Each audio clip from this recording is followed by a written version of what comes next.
berpartisipasi dalam acara internasional dan nasional. Maaf Kak, belum terlihat. Oh, belum terlihat ya?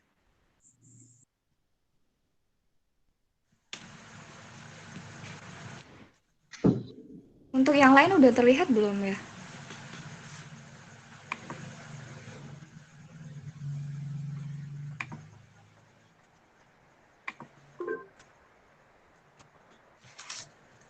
Di Lili udah terlihat belum CV-nya? Kalau di aku udah. Kalau tadi udah kelihatan, sekarang enggak. Sekarang hilang lagi ya? Oh, ini lagi proses.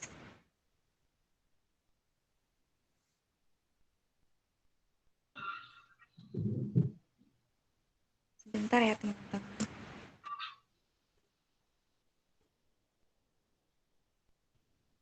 Sudah terlihatkah? Belum ya?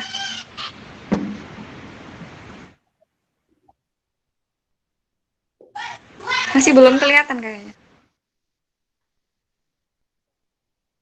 Sudah. Oh, sudah, oke. Teman-teman udah kelihatan kan ya untuk CV-nya? Oke, saya lanjutkan ya. Untuk yang CV Mbak Lili Krisnamukti ini ada beberapa experience selama berkuliah di Indonesia. Experience yang pertama itu Mbak Lili ini sebagai Laboratory Assistant of Food Technology and Agricultural Product, and yang kedua itu Laboratory Assistant of Consumer Product Processing Technology. Kemudian ada beberapa awards di sini. Yang pertama, Mbak Lili ini adalah sebagai the best presentation at the Alpha Student Competition, Kasetsart University Thailand. Kemudian yang kedua, representative of Student Exchange Program, Kyungpook National University Korea. Kemudian yang ketiga adalah sebagai representative of Winter Camp Program, Prefectural University of Hiroshima, Japan. Kemudian ini ada beberapa partisipasi nasional maupun internasional. Ini bisa dilihat sendiri ya di screen-nya di bawah. Kemudian untuk education, di sini Mbak Lili adalah lulusan sarjana lulusan Fakultas Teknologi Pertanian, jurusan Teknologi Hasil Pertanian Universitas Jember tahun 2014 hingga 2019. Untuk research papernya yaitu antioxidant activity of milkfish, protein hydrolyzed by crown flower plants protease. Kemudian untuk organization and leadership-nya, Head Department of Education and Expertise of Himagiasta. Kemudian ini adalah CV dari Mbak Lili ya.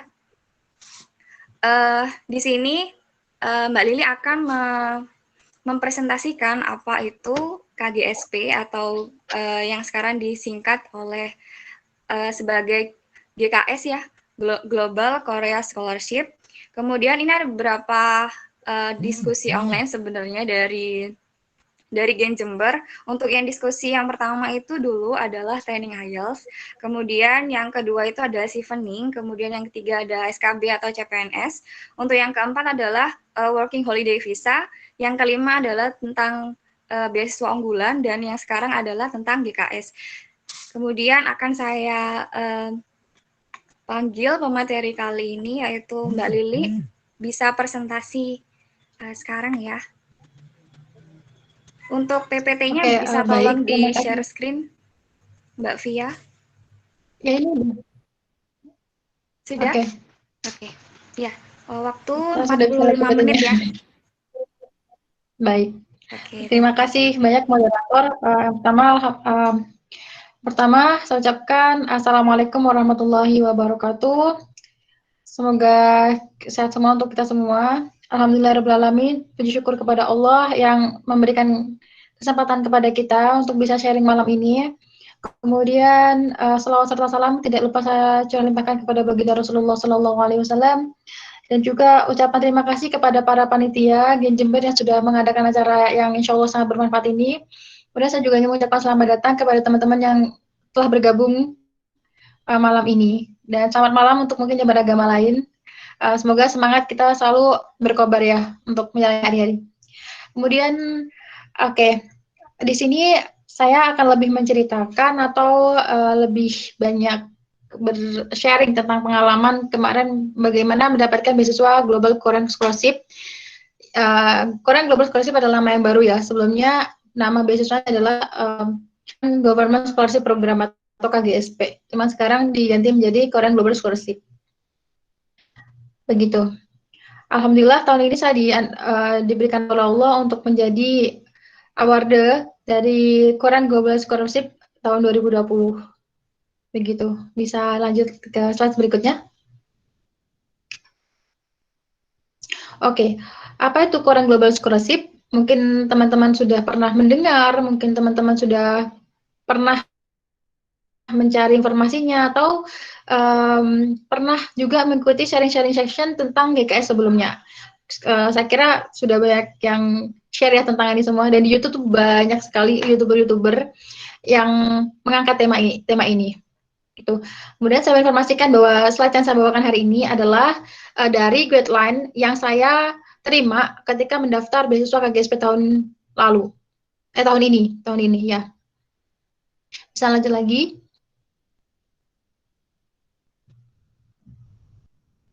Oke, berdasarkan dari guideline dari GKS 2020, disebutkan bahwa tujuan dari program ini adalah untuk memberikan kesempatan kepada anak-anak calon mahasiswa dari berbagai negara untuk belajar dan degree di Korea Selatan dengan juga memberikan kesempatan kita untuk belajar budaya Korea atau studying culture juga. Jadi poin penting dari pemberi beasiswa ini adalah mereka ingin memberikan kesempatan kepada kita yang berasal dari luar Korea untuk belajar di negaranya, plus kita dikasih kesempatan untuk sharing culture, kayak gitu. Nah, di sini diinformasikan bahwa nama Korean Global Scholarship itu berubah ya dari tahun 2010, kayak gitu. Awalnya ke KGSP, kemudian menjadi GKS. Nah, yang pertama saya ingin menjelaskan tentang kuota penerimaan mahasiswa baru. Banyak Korean Global Scholarship itu atau Global Korean Scholarship itu menerima banyak sekali mahasiswa-mahasiswa baru dari berbagai negara. Saya sudah nge-share ke panitia, mungkin sudah di-share juga kepada teman-teman guideline pendaftaran beasiswa KGSP tahun ini. Itu sudah dijelaskan dengan rinci. Nah, kemudian di sini saya ingin menjelaskan saja ya bagian-bagiannya. Ya, yang pertama ini tentang kuota. Jadi kalau di Indonesia sendiri punya dua kuota ya, kuota untuk jalur kedutaan dan jalur universitas. Di jalur kedutaan itu kita punya 26, kalau di jalur universitas itu kita ada 39. 27 itu untuk regional, 12 itu untuk 27 itu dari general, terus 12 itu untuk regional. Kayak gitu. Jadi memang untuk beasiswa KGSP itu ada dua jalur untuk pendaftaran, yaitu adalah jalur kedutaan dan jalur universitas. Dan informasi saja, yang pembahasan yang ini saya angkat malam ini adalah khusus untuk KGSP graduate ya, atau KGSP untuk anak-anak yang ingin melanjutkan S3 dan S2. Selain itu, KGSP juga ada beasiswa untuk undergraduate atau anak-anak yang baru mau masuk S1, dan juga ada untuk beasiswa research, kayak gitu. Nah, terkait dengan regional dan juga general itu seperti apa? Jadi kampus-kampus di Korea ini dibagi menjadi dua golongan, kampus general dan kampus regional, kayak gitu. Untuk listnya ada di slide berikutnya. Nah, ini dia. Ada dua tipe kampus, tipe A general dan juga tipe B itu regional. Bisa dilihat masing-masing universitas ada di mana.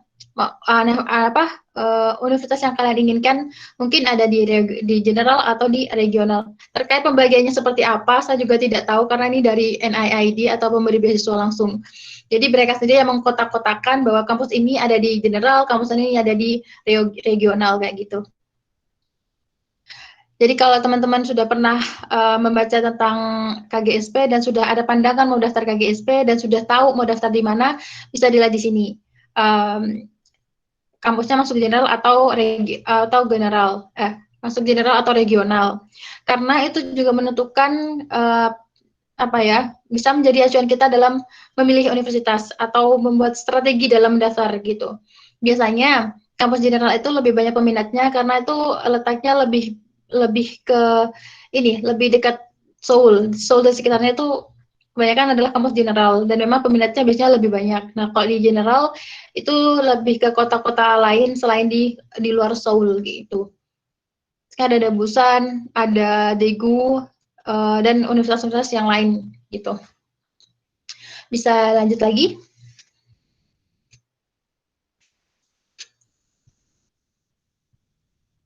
Oke, eligibility-nya siapa sih yang bisa mendaftar beasiswa KGSP ini? Yang bisa mendaftar beasiswa KGSP ini adalah all applicants and their parents must hold Korean citizenship. Jadi orang-orang yang tidak memegang KTP Korea itu diizinkan untuk mendaftar beasiswa KGSP. Kemudian Korean citizen and dual citizen holder, one who have Korean citizenship and citizenship of another country are not eligible to apply. Jadi orang-orang yang punya KTP Korea itu tidak diizinkan untuk daftar beasiswa KGSP ini.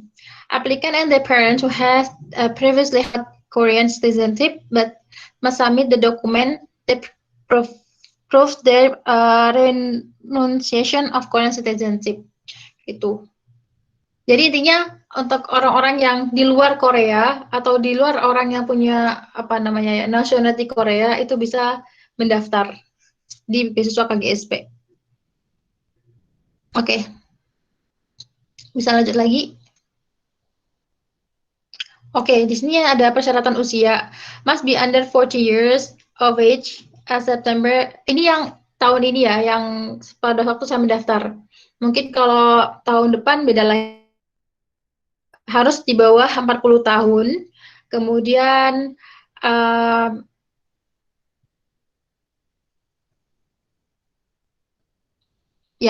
itu academic professors who are under 45 years of age as of September 1, 2020 and hold citizenship of one of the official development assistant atau ODA recipients listed in the table below are eligible to apply. Kayak gitu. Secara umum harus di bawah 40 tahun, tapi ada beberapa persyaratan ya untuk kayak misalkan orang-orang yang tergabung dalam negara ODA itu boleh di bawah 45 tahun. Oke, lanjut lagi. Degree requirement. Applicant must hold or must be expected to hold a bachelor, master's, and doctoral degree by August 31. Jadi ketika kita mendaftar beasiswa ini boleh dalam keadaan kita masih belum lulus S1 atau S2, tapi syaratnya ketika kita keterima kita sudah harus bisa memastikan mendapatkan ijazah sebelum tanggal 31 itu, karena kita sudah harus submit maksimal tanggal 31 kita. Kayak gitu. Untuk yang mau daftar S3 tentu saja sudah harus punya ijazah S2. Kemudian yang mau mendaftar S2 harus punya ijazah bachelor atau S1. Untuk riset program ada ada persyaratan lagi. Untuk riset program applikan must hold a degree or a level of education equivalent to or higher than a master degree and must have received an invitation from one of NNID's decided Korean universities. Ini kayaknya saya tidak banyak karena itu lebih ke riset program applikan. Jadi mungkin untuk teman-teman yang sudah S2 atau S3 yang mau exchange dalam rangka untuk join research mungkin bisa daftar di beasiswa ini juga kayak gitu. Bisa lanjut lagi?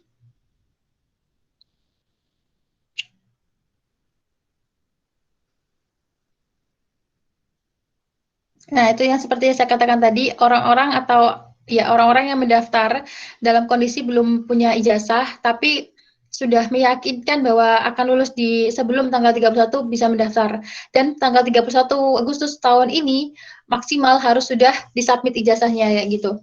Untuk yang tahun ini ya, mungkin tahun depan beda lagi. Prospective applicant who have attended a bachelor, master, or a doctoral degree in Korea are not eligible to apply. Jadi orang-orang yang sudah pernah lulus baik S1, S2 di Korea itu tidak boleh mendaftar di beasiswa ini. Misalkan teman-teman S1-nya di Korea, tapi tanpa beasiswa ini gitu, pakai beasiswa profesor atau bank mandiri. Kalau untuk daftar beasiswa KGSP udah nggak boleh lagi kayak gitu. Applicants who have previously studied in Korean University as a channel visiting students can apply this program. Jadi seperti saya, tahun 2018, saya pernah ke Korea untuk exchange student. Nah, saya masih bisa diizinkan karena posisinya saya tidak lulus dari universitas ini, saya hanya berkunjung sebentar untuk exchange kayak gitu. Nah, jadi masih bisa diizinkan untuk mendaftar beasiswa KGSP. Great. Persyaratan selanjutnya adalah tentang nilai ya. GPA. Yeah, all applicants must have maintained the overall grade point average equivalent to or higher. Ada ketentuan sendiri untuk beasiswa KGSP ini. Bisa dilanjut di slide selanjutnya. Nah, ini. Jadi itu adalah persyaratan untuk nilai ya masing-masing. Karena setiap universitas, setiap negara itu punya skala sendiri-sendiri. Ada yang skala 4, skala 4,3, skala 4,5, skala 5,0. Jadi di KGSP itu dibuat apa namanya range-nya masing-masing kayak gitu. Minimal 2,64 dari 4. Kemudian 2,8 dari 4,3, 2,91 dari 4,5, dan minimal 3,23 dari 5. Tuh, kalau dinilai saya kira sangat memberikan peluang banyak gitu kepada kita, karena teman-teman yang punya IPK di bawah 3 pun masih bisa daftar ya gitu. Karena persyaratan minimalnya tuh hanya 2,64. Nah, kemudian skornya itu nanti di-convert ke persen. Di belakang akhir nanti saya tunjukkan tabelnya bagaimana untuk men-convert nilai kita, begitu.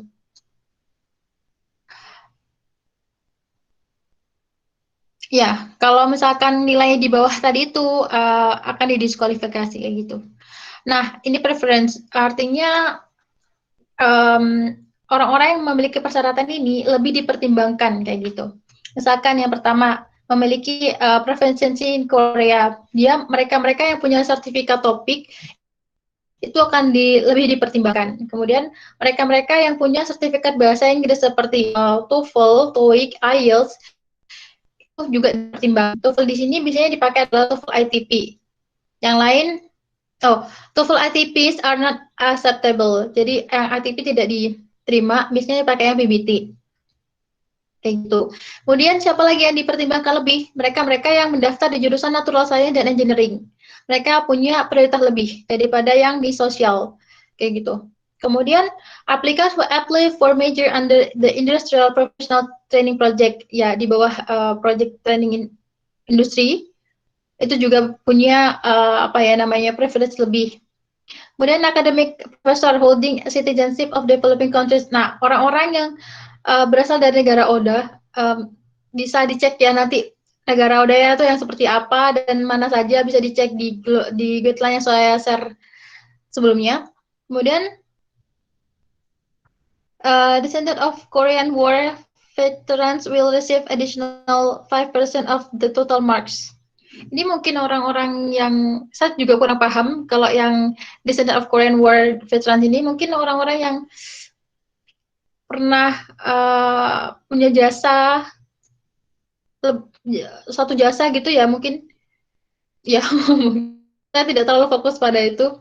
Kemudian aplikan from low income family dan orang-orang yang punya yang keluarganya berpendapatan rendah, preference lebih. Kemudian aplikan who are confirmed to be the third generation or post third generation of Korean will be given preference. Kayak gitu. Oke, lanjut lagi untuk slide berikutnya. Nah, ini yang paling ditunggu mungkin ya, yang paling ingin tahu gitu. Apa saja sih persyaratannya untuk mendaftar beasiswa KGSP ini? Ada beberapa macam. Itu ada persyaratan untuk master, doktor, dan researcher, atau tadi research program ya. Untuk teman-teman yang sekarang lagi S1 dan mau lanjut ke S2, bisalah di persyaratan di master. Pertama ada application form. Application form itu disediakan oleh pemerintah sini. Jadi sudah ada, saya sudah share kalau nggak salah di Word, bentuk Word. mungkin Panita sudah share ya. Kemudian personal statement, kemudian ada statement of purpose, kemudian enggak. Kalau proposal tuh enggak, karena dia hanya untuk yang research saja. Kemudian ada two letter of recommendation. Kita surat rekomendasi. Kemudian setelah itu ada KGSP Applicant Agreement, ini juga ada formnya, nanti tinggal ditanda tangan aja. Personal Medical Assessment sama, nanti kita tinggal centang saja dan kita tanda tangani. Kemudian Bachelor Diploma of Certificate Degree Original Copy. Nah, ini yang penting ya. Bachelor Diploma atau kita bisa bilang ijazah ya. Ijazah itu, original copy itu maksudnya gimana sih? Nah, kita sangat tidak disarankan untuk mengirim dokumen asli, karena ketika kita diterima, dokumen-dokumen kita tidak akan dikembalikan ke kita. Jadi kita minta kopiannya atau kita fotokopi ijazah kita, kemudian kita minta legalisir, dan kita harus dapat cap atau stempel dari notaris. Dan notarisnya itu carilah notaris yang dia terdaftar di Kemenkumham. Karena ketika kita nanti mau minta apostille ke kedutaan, kita harus melewati proses ke Kemenkumham, dan yang bisa melewati itu adalah dokumen-dokumen yang sudah disampel oleh notaris yang terdaftar di Kemenkumham. Kayak gitu. Kemudian sama, transkrip juga demikian, difotokopi, kemudian minta legalisir kampus, kemudian di notaris, notarisnya usahakan cari yang itu tadi, sudah tergabung atau sudah terdaftar di Kemenkumham. Kemudian, applicant proof. Jadi ini untuk membuktikan bahwa kita itu bukan orang Korea, jadi bisa pakai paspor, bisa pakai KTP yang sudah ditranslate ke bahasa Inggris, kemudian kita minta tanda atau capil ya, kemudian tetap dinotariskan juga. Kemudian parent proof of citizenship sama, ini bisa pakai paspor orang tua atau punya pakai kakak, itu juga bisa. Oh iya, kalau yang aplikan ini juga bisa pakai ini. Jadi bisa pakai akta kelahiran plus kakak atau paspor juga nggak apa-apa. Kemudian yang terakhir, nah yang bentuknya segitiga itu ini opsional ya. Kalau misalkan kita ada,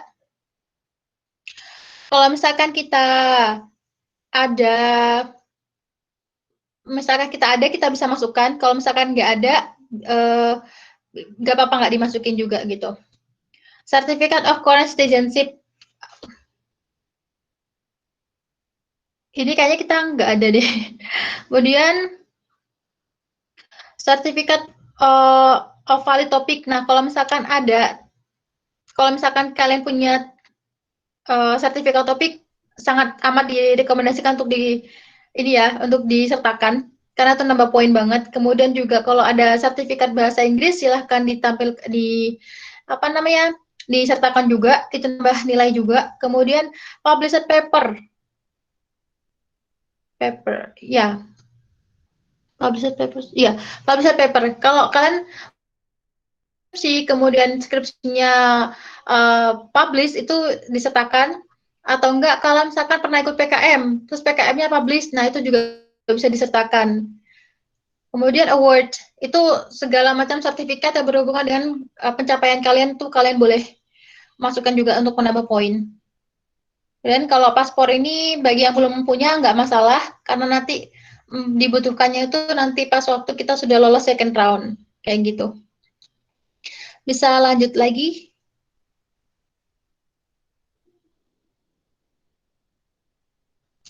Tuh, not for all applicants. All application document must be written either in Korean or English. Jadi dokumennya itu yang dikirimkan ke Korea itu harus ditulis dalam bentuk bahasa atau jadi mau bahasa Inggris atau bahasa Korea kayak gitu. Kemudian nggak boleh kita ngirim pakai bahasa Indonesia karena mereka juga nggak paham gitu buat apa dikirim.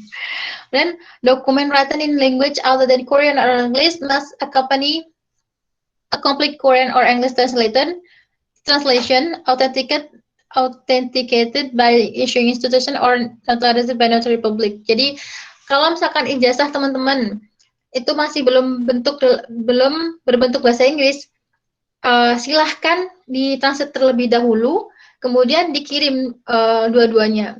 Jadi bahasa Indonesia, bahasa Inggrisnya yang sudah ditranslate pakai penerjemah tersumpah, kemudian dinotariskan, kemudian dikirimkan. Semua dokumen yang belum dalam bahasa Inggris, mau itu ijazah, mau itu transkrip, KTP, KK, atau bahkan Word, sertifikat kalian, kalau misalkan belum berbahasa Inggris, silakan ditranslate ke bahasa Inggris dulu. Nah, khusus untuk award, kalian tidak perlu minta cap atau stempel ke notaris. Kalau awards itu boleh, tidak usah, hanya fotokopian saja itu cukup. Kemudian, all application document must be presented in their original forms. If an application hasn't submit photocopy document, applicant must have the photocopy notarized, apostilled, or receive a consular confirmation. Oh ya, kalau kalau kita tidak bisa menyertakan atau mengirim bentuk aslinya, tentu saja kita tidak bisa gitu, karena dokumen sudah dikirim tidak akan dikembalikan ke kita. Jadi usahakan pakai yang kopiannya saja. Nah, kopiannya itu harus di notarized, apostilled, or received consular confirmation. Jadi ini sih tergantung dari universitas yang kalian tuju. Kalau misalkan ini kalian mau daftar pakai Universitas Trek ya, karena ada beberapa universitas yang mewajibkan untuk pakai apostille. Apostille itu apa? Apostille itu adalah di mana dokumen kita itu harus dicap sama kedutaan besar Korea di Indonesia. Sedangkan kalau notaris itu hanya cukup ditandatangani atau dicap stempel dari notaris publik aja.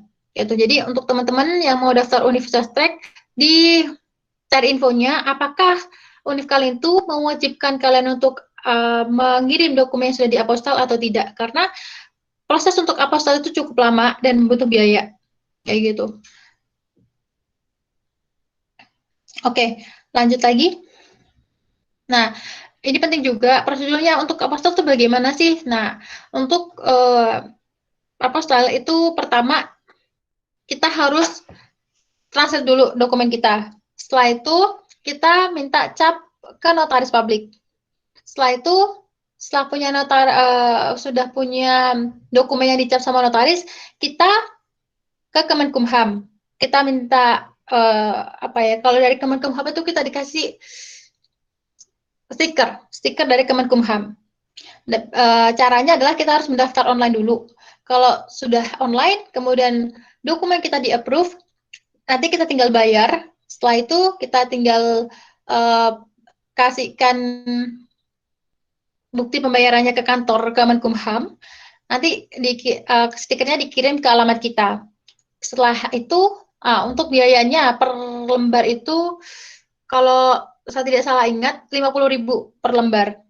Nah, kemudian setelah dapat stikernya dari Kemenkumham, baru kita lanjut lagi ke Kemenlu. Ke Kemenlu itu daftarnya online dulu, bisa di-searching ya di internet aplikasinya untuk Kemenkumham sama Kemenlu.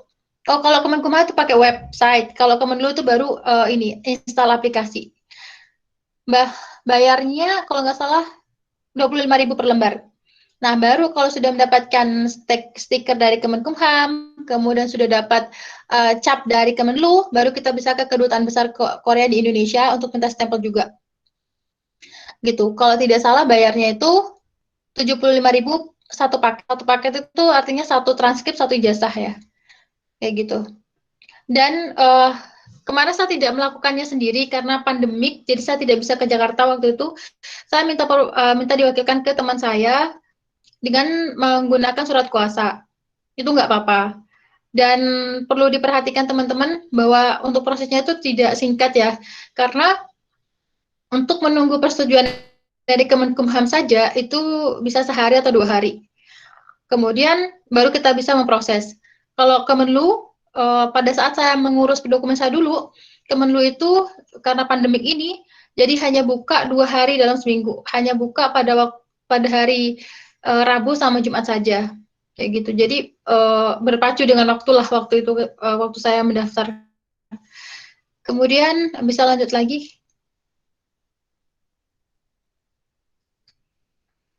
Ini Bisa kalian baca di PDF yang saya share itu ya, karena ini kurang jelas mungkin, tapi nggak apa-apa, bisa kita ini omongin. Itu ada note ya di atas bahwa uh, pemberi beasiswa bahkan strongly recommend gitu, sangat menyarankan kita untuk kirim yang kopi saja, kopi yang dinotariskan kayak gitu, bukan pakai yang asli, bukan pakai KTP ijazah asli, itu jangan sampai, karena dokumennya pertama tidak akan dikembalikan dalam kasus apapun. Kemudian ya belum bisa ke slide sebelumnya.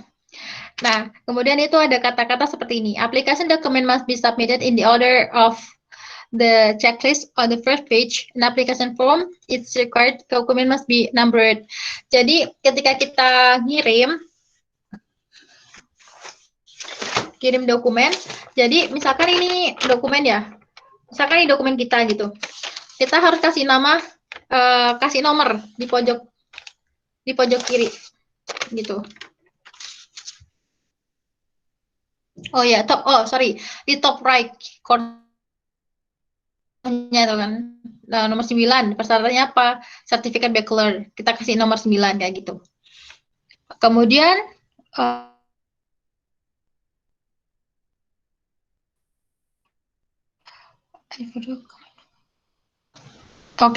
kalau misalkan ada ketidaksesuaian dokumen, itu tidak ada toleransi gitu. Jadi ya udah langsung dibuang aja gitu, atau langsung tereliminasi, apa ya istilahnya ya, nggak ada perbaikan gitu. Jadi ya udah yang kamu kirim itu yang akan dinilai ya gitu. Kemudian selanjutnya apa nih? Application who are expected to graduate at the time of applying must first submit the certificate of ya. Jadi yang belum lulus S1 tapi mau melanjutkan S2, tapi sudah pasti nih gitu, saya bisa sudah yakin bahwa saya akan lulus sebelum tanggal 31 Agustus. Jadi boleh mendaftar, tapi harus mensertakan surat pernyataan bahwa saya saya akan lulus sebelum tanggal 31 kayak gitu. Dan memang nanti sebelum tanggal 31 ijazahnya sudah harus dikirim ke NID.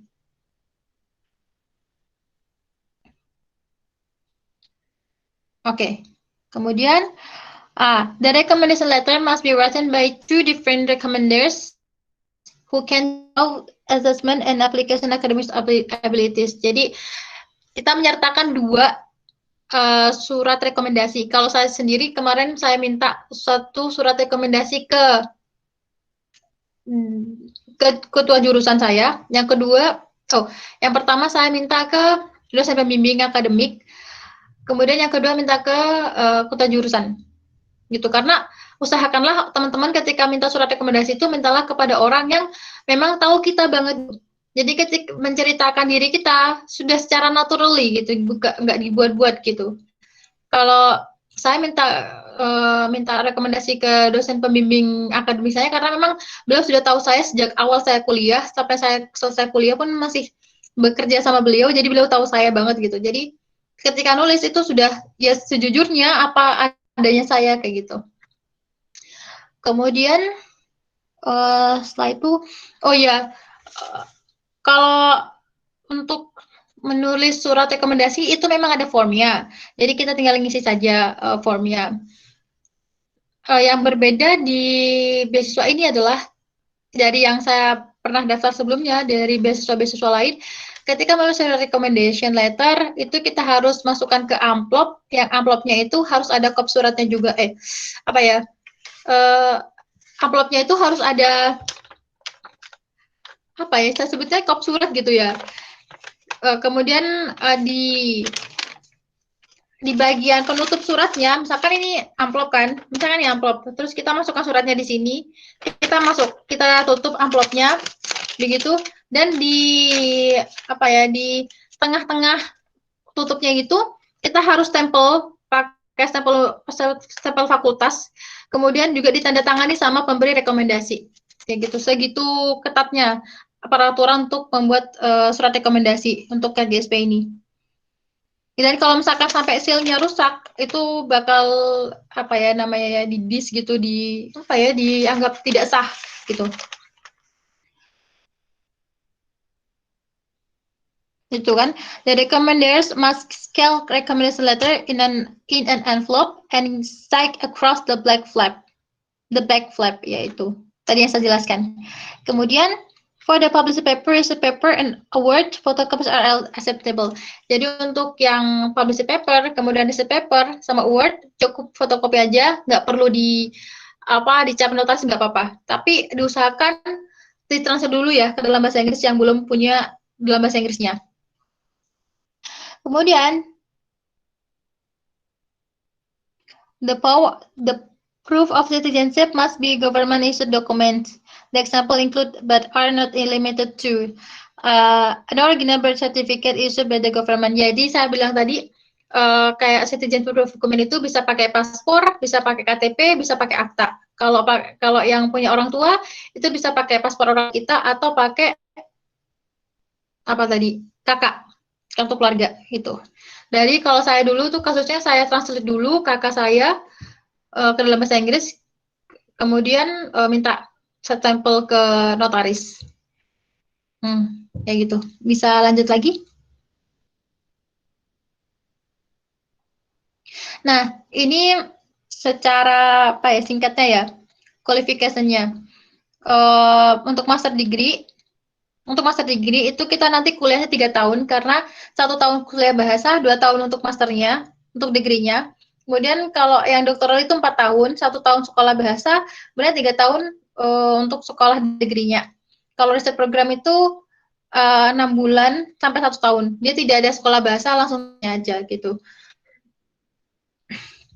Jadi untuk beasiswa KGSP ini beda dari beberapa beasiswa lain yang kalau misalkan S2-nya cukup 2 tahun. Kalau kita karena masih ada sekolah bahasa jadi ketambah 1 tahun kayak gitu. Kalau qualification sudah sama nih seperti yang saya jelaskan tadi di awal. Saya mengambil 2 sumber. Satu sumber dari guideline dari NIIED sendiri atau pemberi beasiswa KGSP dan satu sumbernya lagi dari kampus saya. Yang ini kebetulan dari kampus saya. Kemudian bisa lanjut lagi, tapi intinya sama. Bisa lanjut lagi. Oke, saja sih yang bakal kita dapat kalau kita, balik lagi ke itu. Nah, ini. Apa saja sih yang bisa kita dapat di beasiswa KGSP ini? Yang pertama, kita dapat tiket berangkat dan pulang. Jadi 2 tiket ya, ketika kita berangkat untuk kuliah, sama nanti di akhir kalau kita sudah selesai kuliah, dikasih tiket lagi untuk pulang ke negara kita masing-masing. Kemudian kita dapat uang bulanan sebesar 1 juta Korean won, ya, per bulan. Kemudian juga ada bantuan research atau dana research, beda antara jurusan sosial dan juga jurusan IPA. Kalau jurusan sosial itu dia dapat 210.000 Korean won per bulan. Kalau selama kuliah degree, kalau yang science itu 240.000 Korean won. Kemudian ketika kita sampai di Korea untuk pertama kali, kita dikasih settlement allowance sebesar 200.000 Korean won pada saat tiba. Kalau di kasus saya nggak pas saya tiba, karena waktu itu ketika saya tiba masih banyak corona, jadi saya langsung di karantina. Baru keluar itu 2 minggu setelah saya selesai karantina baru dikasih uang settlement allowance gitu. Tapi alhamdulillah selama saya karantina semuanya free dari tempat tinggal, makan dan fasilitasnya lengkap. Saya tidak perlu bayar apapun. Kemudian language training fee, ya sekolah bahasa seperti saya saat ini itu gratis, tidak bayar apapun. Kemudian bahkan untuk asrama ya udah tinggal dipotong aja sama uang bulanan kayak gitu. Kemudian tuitionnya itu langsung atau biaya apa ya? Kalau misalnya kita bilang itu SPP ya, itu langsung diberikan ke universitas kita masing-masing. Jadi kita nggak perlu ngurusin pembayaran SPP lagi karena sudah otomatis dibayarkan ke universitas masing-masing sama NIEID. Kemudian dissertation printing cost ini kayak semacam biaya print untuk tesis dan disertasi ya. itu dikasihnya 500.000 sampai 800.000 Korean won, tergantung dari actual cost-nya berapa. Ada medical insurance juga 20.000 Korean won per bulan, sama kalau kita dapat dana tambahan sebesar 100.000 atau berhasil dapat topik 56 kayak gitu. Oke, next. Ini memang kurang jelas saya bilang karena saya crop dari guideline ya. Bisa teman-teman lihat di guideline yang sudah saya share.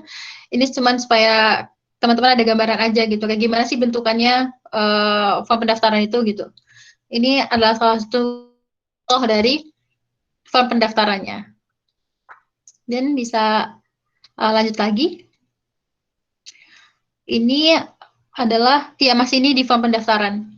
Jadi kita harus ngisi nama, usia, nilai, dan lain sebagainya di situ.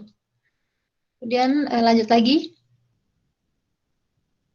Ini pun juga sama. Jadi di sini yang menarik adalah kita tuh harus menjabarkan atau kita harus menulis nilai atau IPK kita per semester. Jadi kita tulis di situ. Semester 1 berapa dari berapa, semester 2 berapa dari berapa sampai kita lulus itu. Dan juga akumulatifnya akhirnya dapat berapa. Nah, itu kita juga tulis di situ. Jadi selengkap itu. Kemudian lanjut lagi.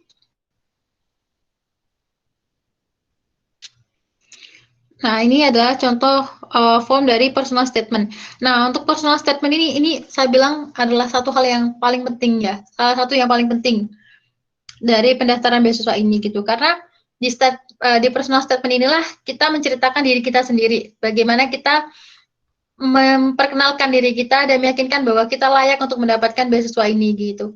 Sudah ada guideline-nya apa aja yang perlu kita tulis. Yang pertama sudah ada motivation, which you apply for this program. Kenapa sih? Apa sih motivasi kalian untuk apply di beasiswa ini? Kemudian your education and work experience in relation to GKS. Jadi berhubungan dengan edukasi, pendidikan atau pengalaman kerja yang berhubungan dengan beasiswa KGSP ini. Kita bisa ceritakan di situ. Kemudian reason for study in Korea. Alasan mengapa kalian memilih untuk kuliah di Korea. Kemudian any other aspect you will help us evaluate your apa tuh? Nggak kelihatan dengan jelas. Ya pokoknya intinya segala sesuatu yang mendukung kalian atau bisa membuat kalian itu dipertimbangkan untuk diterima dalam beasiswa ini gitu. Apapun, misalkan kegiatan-kegiatan kalian selama kuliah, pencapaian-pencapaian kalian selama kuliah itu boleh banget dimasukkan. Karena pastinya gini, para penyeleksi beasiswa itu tidak kenal kita, tidak pernah bertemu kita, bagaimana dia tahu kita gitu ya, dengan personal statement ini gitu. Jadi semakin bagus kita menulisnya, semakin meyakinkan, semakin besar peluang kita untuk diterima. Kayak gitu. Kemudian lanjut lagi. Nah, ini kemudian ada form 3 tentang statement of purpose. Jadi di statement of purpose itu kita menulis dua hal. Yang pertama adalah goal of study dan study plan. Kemudian yang kedua adalah future plan after study. Jadi goal of study dan study plan itu terkait dengan selama kuliah, kalian itu mau apa gitu. Misalkan kalian bisa tulis bahwa satu mau kuliah maksimal 1,5 tahun. Kemudian mata kuliah apa aja sih yang mau saya ambil. Kemudian berapa IPK yang saya inginkan. Kemudian apa ya, riset saya nanti akan seperti ini. Saya akan ambil topik tentang ini. Kita bisa ceritakan di situ. Dan kegiatan-kegiatan selama kuliah nanti saya mau ikut apa aja. Kita bisa ceritakan di situ. Kemudian kalau future plan dan future plan tadi, kita juga mau apa? Kita mau tetap di Korea kah? Atau kita mau balik ke Indonesia? Kita mau apa? Kita mau lanjut kuliah untuk jenjang yang lebih tinggi, kalau misalkan dari master mau ke doktorat, mau ke postdoc, atau mau kerja aja. Ya, kita juga bisa tulis di situ. Gitu. Kemudian selanjutnya, ini adalah contoh dari form recommendation letter. Jadi, sudah bagian atas itu tentang diri kita, siapa yang mendaftar, kebangsaannya apa, kemudian mau ke jurusan apa. Yang di bawah, itu tentang siapa yang memberi rekomendasi, kemudian ya ke alamat, kemudian pokoknya informasi tentang pemberi beasiswa, pemberi rekomendasi kita tuh siapa kayak gitu. Nah, untuk rekomendasinya sendiri ditulis di kertas yang berbeda, formatnya bebas, tapi nanti kalau sudah selesai dijadikan satu sama yang ini, sama yang depan ini. Jadi kayak lampiran gitu. Lampiran pertama adalah form yang ini, yang kalian bisa lihat di sini, tentang siapa yang mendaftar dan siapa yang memberi rekomendasi. Kemudian kertas kedua adalah rekomendasinya dari pemberi rekomendasi. Ya, semacam itu. Kalau misalkan dosen kalian, ya dosen kalian nanti diminta untuk menulis di kertas yang berbeda, kayak gitu. Kemudian jangan lupa ditandatangani juga setelah diberi rekomendasi. Biasanya ya ada pertanyaan sih di situ, kayak berapa lama sih kamu si pemberi rekomendasi ini mengenal anak yang mau mendaftar ini, kayak gitu. Ada guideline-nya apa saja yang perlu ditulis di situ. Cuman ini terlalu kecil, saya tidak bisa baca dan saya juga lupa poinnya apa. Teman-teman bisa cek di guideline yang sudah saya kirimkan dalam bentuk PDF. Dan next. Ini yang tadi apa namanya? Agreement, itu tinggal dicentang-centang aja, kemudian isi tanggal, isi nama, sama tanda tangan aja, udah gitu. Kemudian lanjut lagi.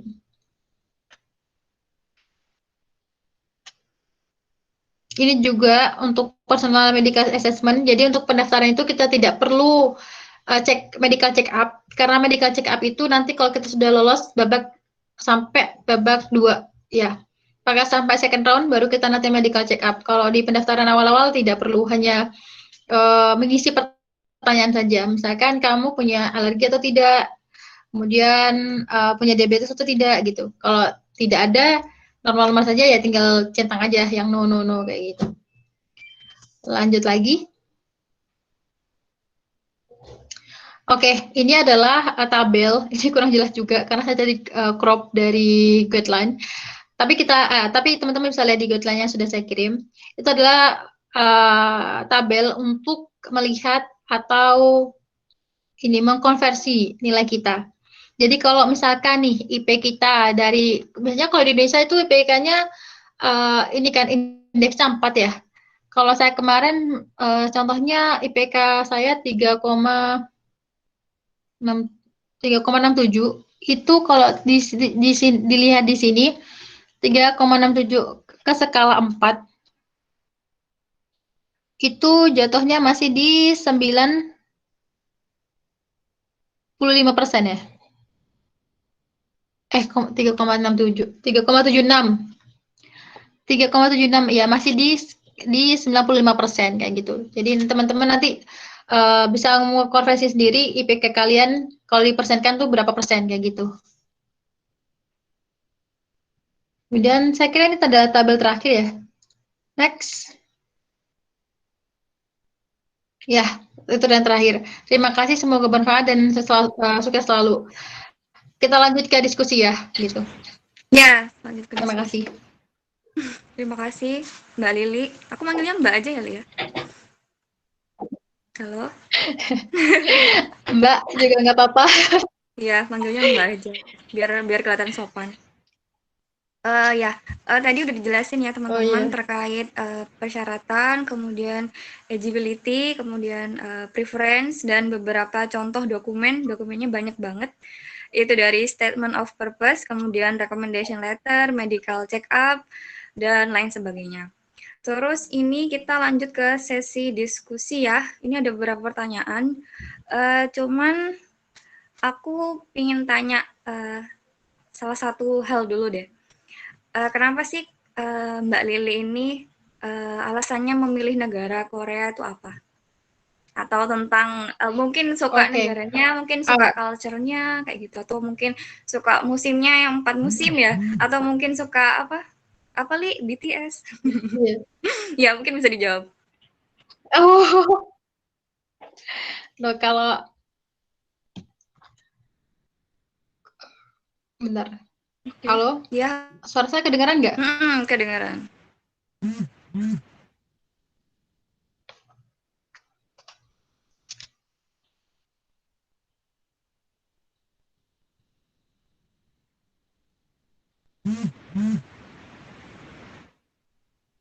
Lili, ada trouble kah?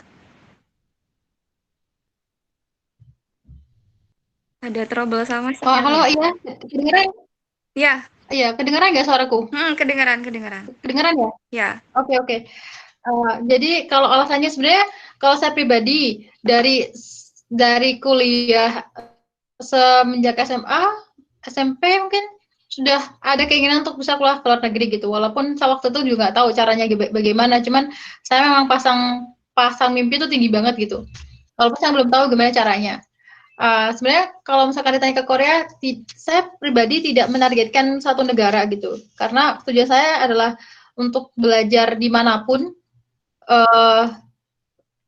ya intinya dimanapun, yang penting saya masih bisa sekolah di tempat yang saya rasa nyaman kayak gitu. Jadi memang ada beberapa pilihan negara waktu itu yang saya coba untuk daftar. Yang pertama waktu itu saya ikut beasiswa ke Jepang. Nah, saya pernah punya pengalaman ya di Jepang. Jadi saya rasa saya ada pengalaman ke satu universitas di situ, kemudian saya lihat kotanya, lihat universitasnya, oh ternyata nyaman dan jurusannya juga sesuai dengan saya coba daftar. Cuman qadarullah masih belum keterima gitu. Jadi saya coba daftar lain lagi gitu. Ternyata Korea waktu itu buka ke GSP. Saya coba daftar di Korea, ternyata qadarullah keterimanya di sini. Jadi itu mungkin yang terbaik untuk saya kayak gitu. Kalau kalau ditanya apa ya, kenapa Korea ya balik lagi tadi, saya tidak menargetkan negara sebenarnya. Saya menargetkan memang pengennya di luar negeri dan dimanapun itu saya ingin tempat itu adalah tempat yang nyaman untuk saya belajar kayak gitu. oke. Dan Jadi ternyata di memang Korea sangat nyaman gitu ya, alhamdulillah. betah ya di Korea ya. Halo. Oh, sepertinya Lili left. Ya, kita tunggu ya teman-teman. Sepertinya pematerinya left. Kita tunggu sebentar.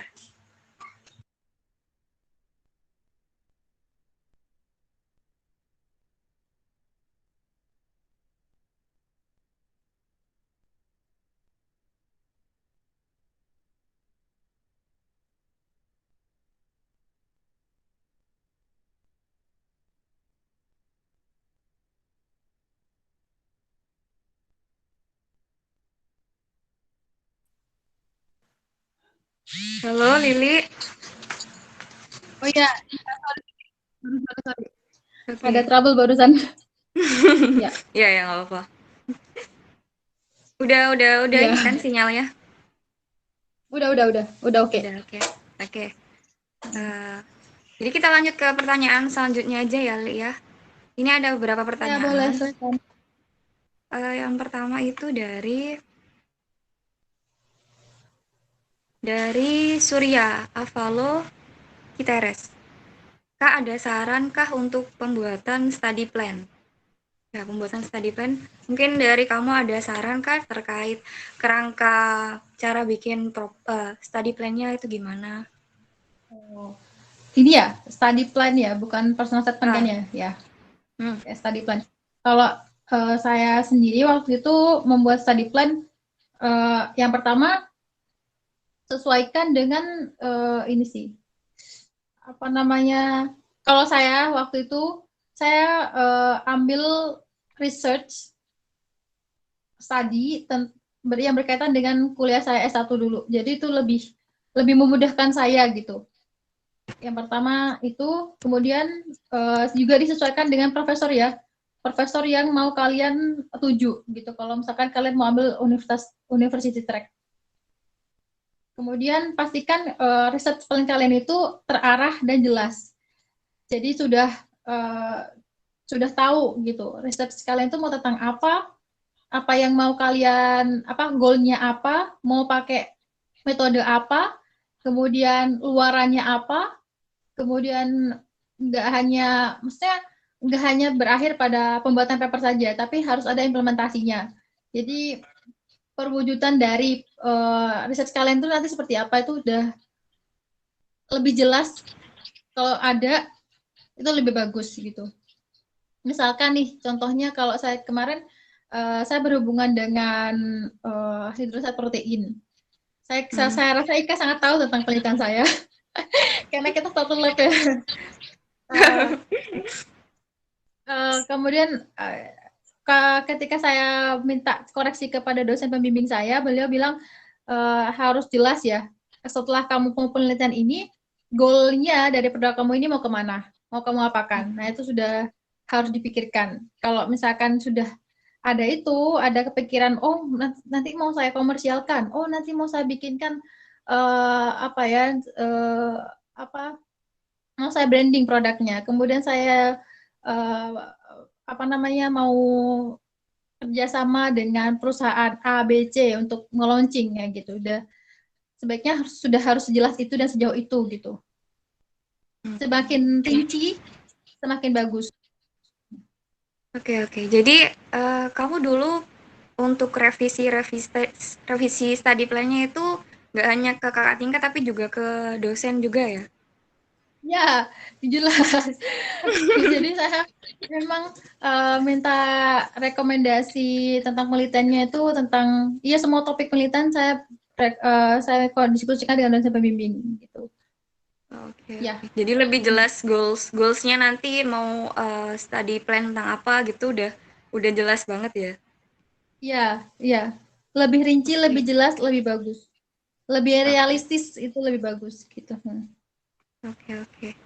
Oke, kita ke next pertanyaan. Ini dari Aldo Setia ya. Ini ada 3 pertanyaan. Ini yang pertama aku bacain ya, Li ya. Oke.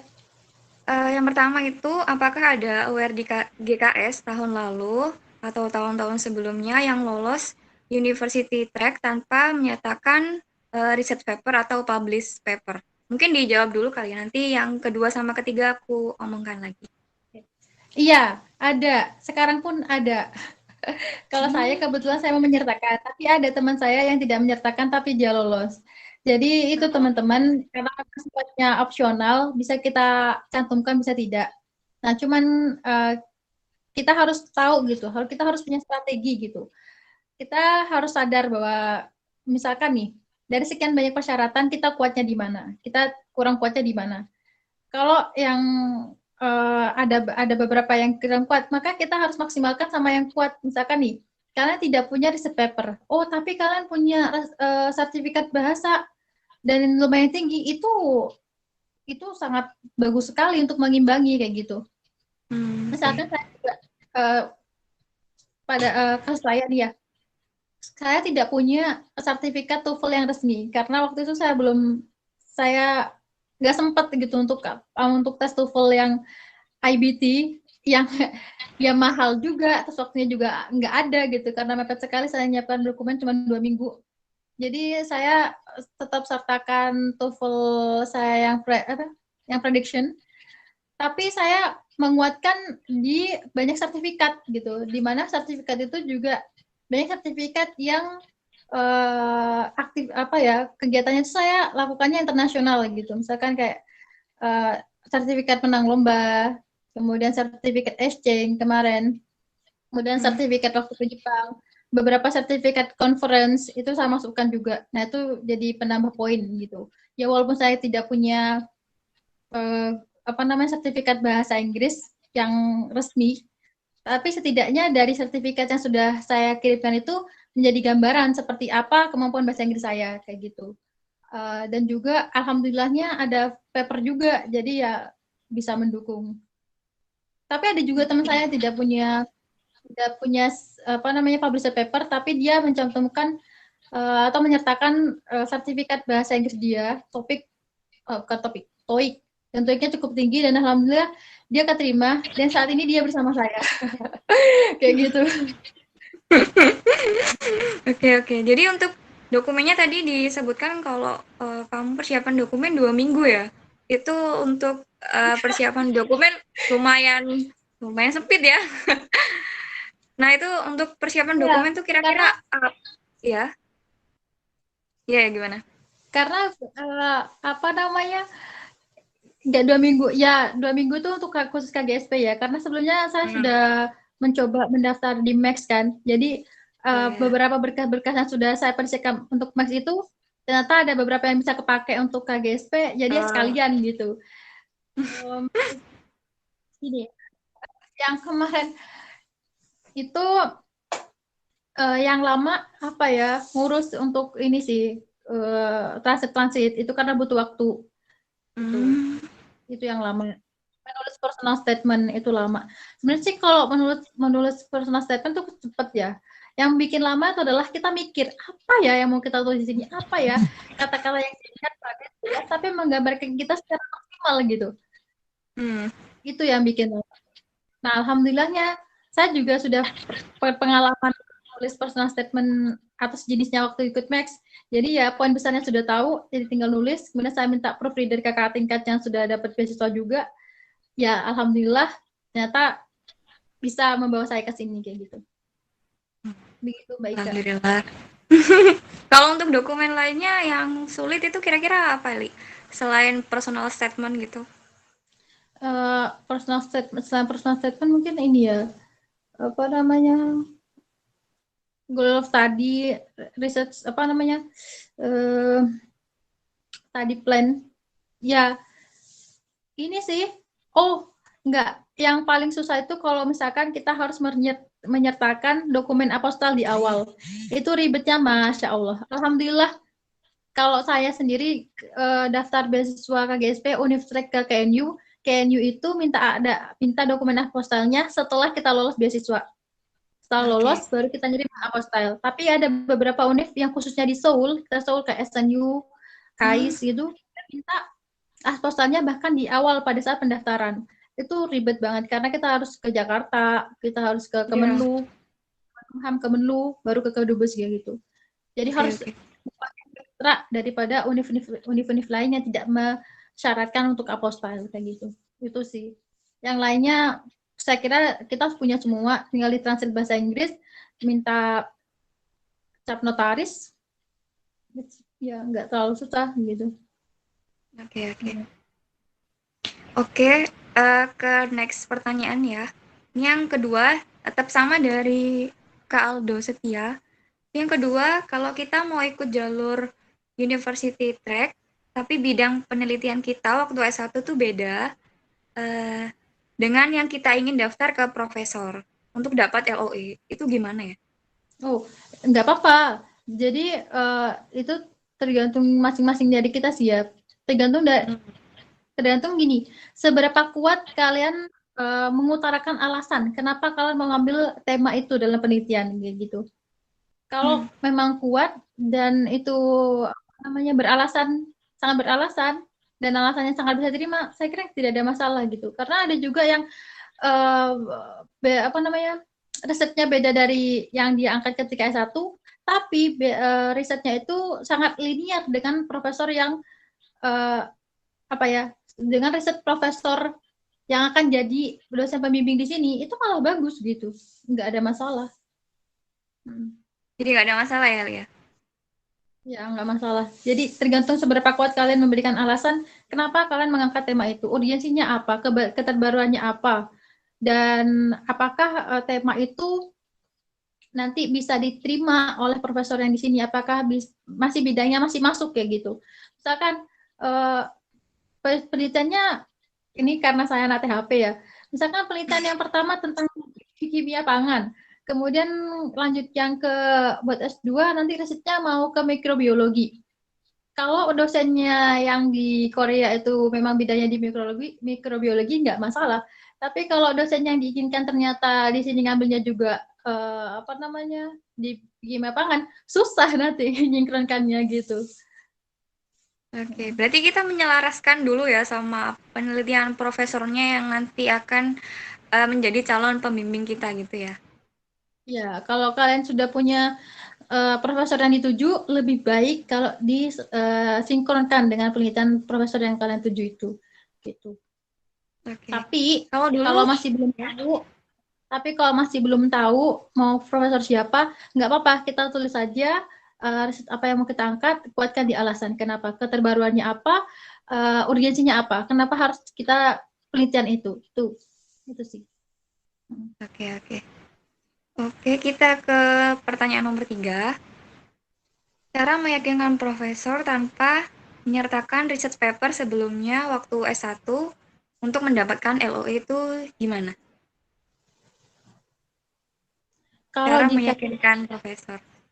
Kalau di KGSP itu kita memang nggak dapat LOE di awal sih, nggak ada. Kita kenalan ke profesor itu mungkin hanya untuk ini saja, apa namanya, memperkenalkan diri sama memperkenalkan riset apa yang mau kita ambil gitu.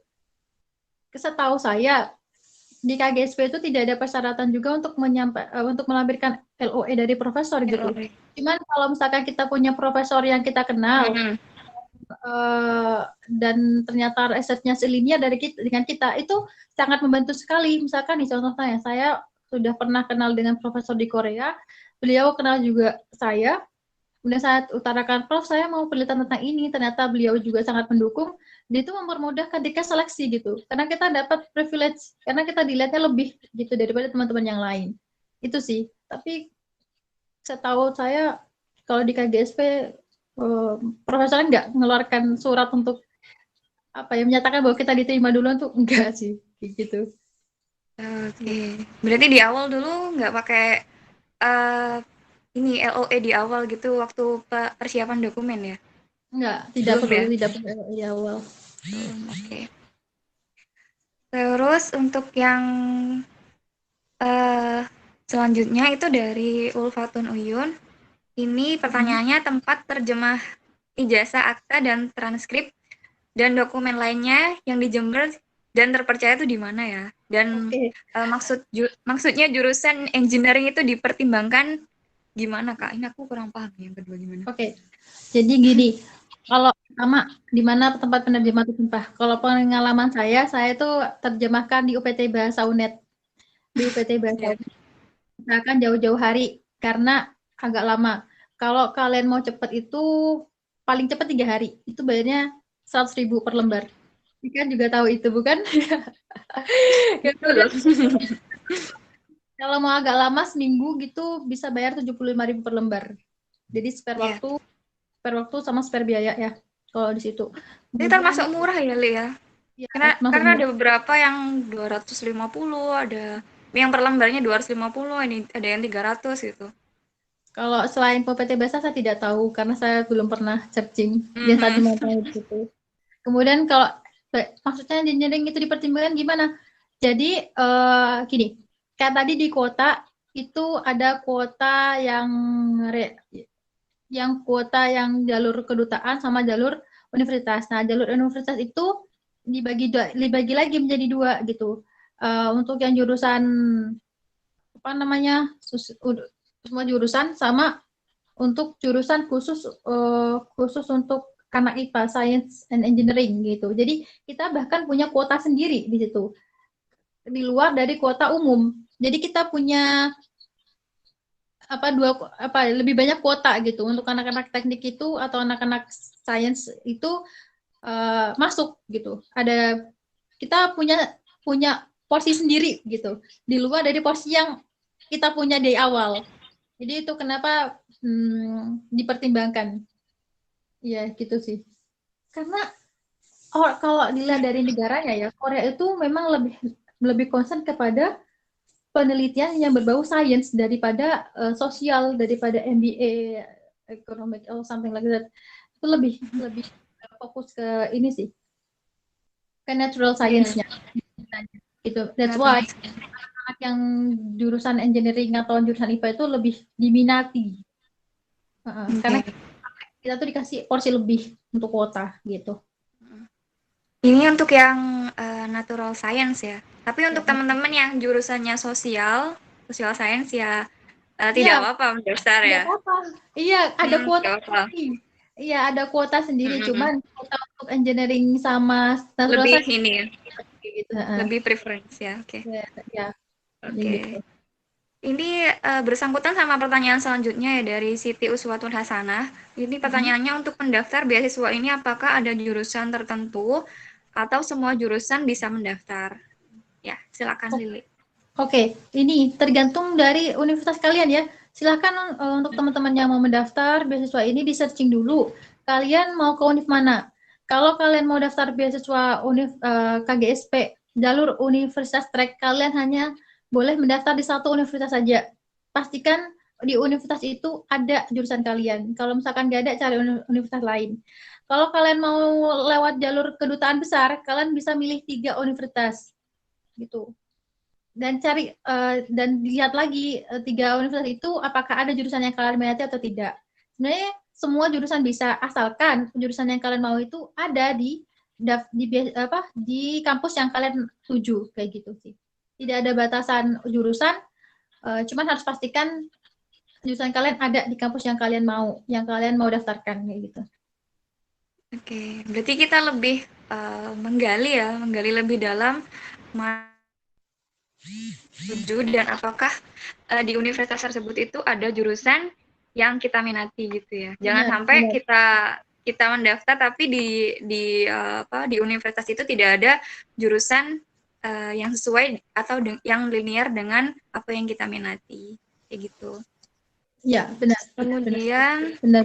Sudah ya untuk yang pertanyaannya Siti Uswatun Hasanah. Ini pertanyaan selanjutnya ada 4 pertanyaan ya. Satu-satu ya Lili ya. Oke. Oke, ini dari Mbak Niken. Yang pertama adalah bagaimana pertimbangan saat memilih jalur embassy sama university. Mungkin ini pertanyaannya tentang gimana kamu waktu memilih jalurnya itu, kenapa kamu memilih yang university track, kenapa kok nggak memilih yang jalur embassy? Mungkin kayak gitu pertanyaannya. Ya. Oke. Pertimbangannya, pertama kita harus tahu ya, kenali diri kalian sendiri, itu penting.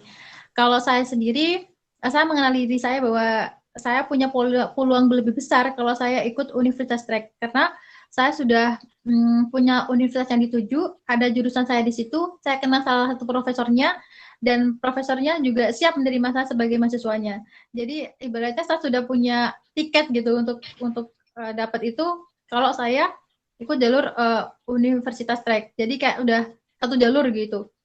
Nah, cuman kalau kalian masih bingung mau ambil jurusan apa, mau ambil univ apa, kalian sudah tahu jurusannya apa, cuman masih bingung mau di univ mana.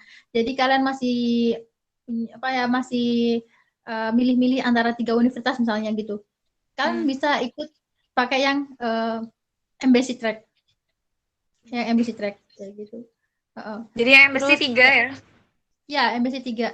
Embassy 3. Cuman kalau saya sendiri saya melihat bahwa kalau ini sebuah strategi ketika mendaftar gitu. Kalau saya ikut jalur kedutaan, nanti saya harus milih 3. Padahal saya sudah tahu sama univ mana.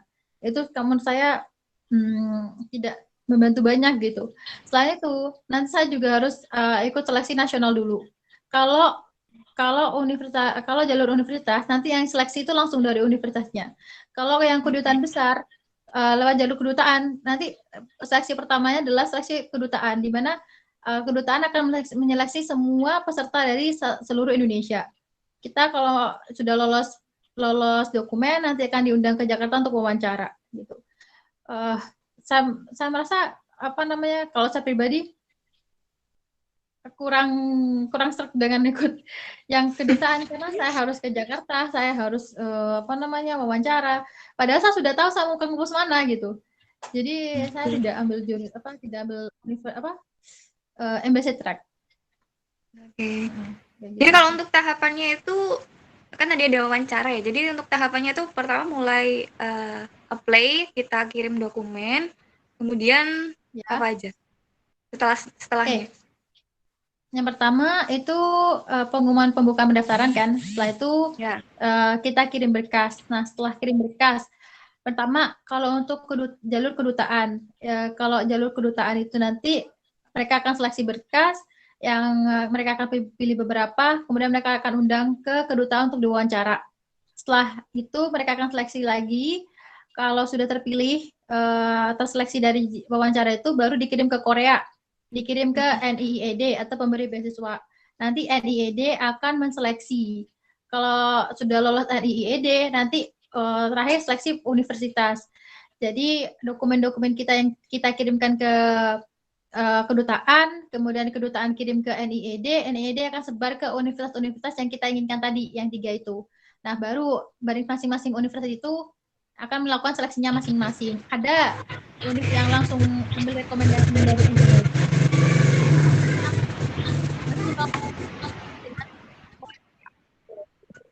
Pakai Skype atau pakai telepon ke bawah email. Itu kalau yang jalur kedutaan ya.